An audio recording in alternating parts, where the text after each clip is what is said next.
Students, welcome back to my YouTube channel. आज हम करेंगे एपीएस क्लास 8 सेकेंडरी साइंस का chapter number 1 nervous system.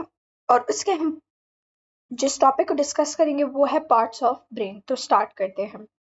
Brain के पिछली वीडियो में मैंने बताया था 3 मेन पार्ट्स होते हैं, ठीक है।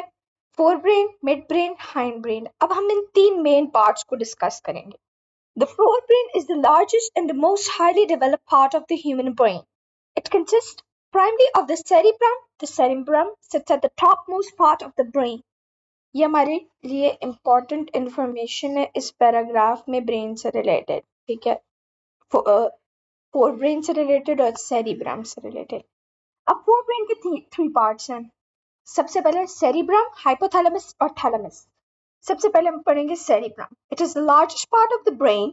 This is the thinking part of the brain, dealing with conscious thoughts, reasoning, memory, emotions, and the control of body movement, such as kicking a ball, dancing, or using voluntary muscles.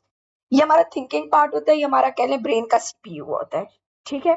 ये इस तरह की चीजें करता है जैसे body की movement, kicking ball, dancing, singing, इस तरह की।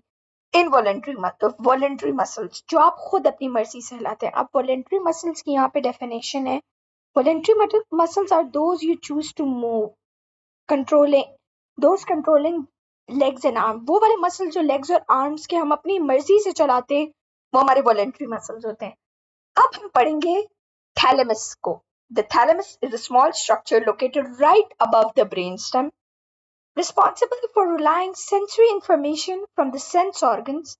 Sense organ जैसे टच, आप जिस चीज को सेंस कर सकते हैं ना, ये उसकी इंफॉर्मेशन देता है। It is also responsible for transmitting information for movement and coordination. ये इंपॉर्टेंट वर्ड्स हैं इसमें। अभी हमने पढ़ा सेरिब्रम जो हमारा सीपीयू है, थैलेमस जो हमारी मूवमेंट वगैरह को देख रहा है। अब हम आते हैं हाइपोथैलेमस में। It is located at the base of the brain and is just above the pituitary gland. It is body's thermostat. It regulates body's temperature to keep it at constant 37 degrees Celsius. If you get too hot, hypothalamus tells body to sweat. If you get too cold, hypothalamus tells body to shiver. Sweating and shiver actions are that try to get body's temperature back to normal. हमारी brain के base में patroller gland के साथ body का जो thermostat hypothalamus है, ठीक है, ये हमारी बॉडी के टेम्परेचर को कांस्टेंट 37 डिग्री सेल्सियस पे रखता है। अगर ये 37 डिग्री सेल्सियस से ऊपर हो जाएगा तो ये स्वेटिंग करेगा, स्वेटिंग का कहेगा बॉडी को। और अगर नीचे हो जाएगा तो ये शिवरिंग कराएगा। और शिवरिंग और स्वेटिंग हमारे इनवॉलेंट्री एक्शन है, ये हम कंट्रोल नहीं करते, ये हाइपोथैलेमस करता है। तो अब हमने ये फोर ब्रेन को पढ़ लिया। अब हम आते हैं मिड ब्रेन पे। मिड ब्रेन के कोई पार्ट्स नहीं है। मिड ब्रेन खुद ही छोटा सा central part of the brain है। It is the smallest and the central part of the brain. The midbrain connects the forebrain and the hindbrain and acts like a bridge and transmitting signals from hindbrain to forebrain. It associates with vision, hearing, temperature and alertness. ये 4 चीजों से ये associate करता है, ठीक है। Vision, hearing, temperature and alertness, ये हमारा मिड ब्रेन है। अब हम आते हैं हाइंड ब्रेन पे।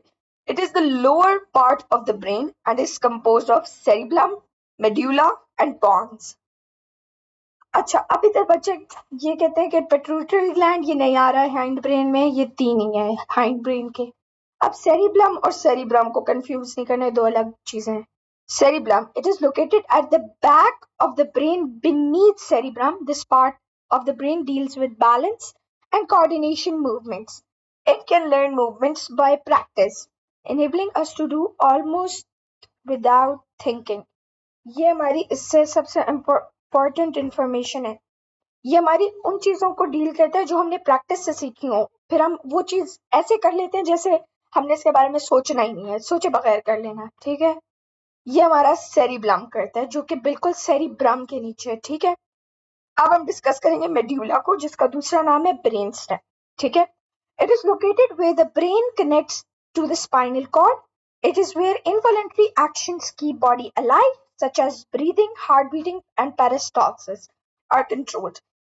involuntary actions are automatically done without you having to think about them, which are accomplished by involuntary muscles. ठीक है, ये involuntary muscles करते हैं जो rib cage में होते हैं, heart में होते हैं और digestive system में होते हैं. ठीक है, हमारे medulla जो है वो basically involuntary actions के लिए responsible है. ठीक है, अब हम आते हैं pons पे, जो last part of the hindbrain है. Pons is a structure that links your brain to the spinal cord. मतलब बहुत छोटा structure होगा जो brain को spinal cord से जोड़ता है. अब हम आते हैं एक नई चीज पे, pituitary gland. It is attached to the base of the brain. It produces chemicals called hormones.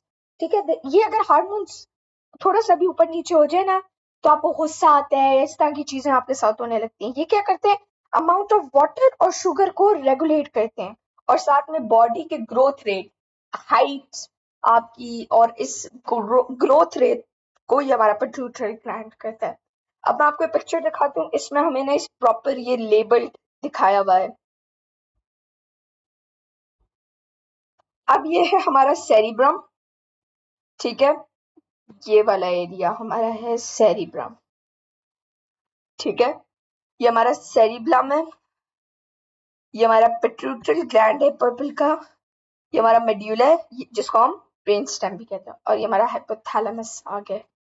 ठीक है, उम्मीद करती हूँ कि आपको ये सब कुछ समझ आया होगा. Thanks for watching. Please like the video, subscribe and share. Allah Hafiz.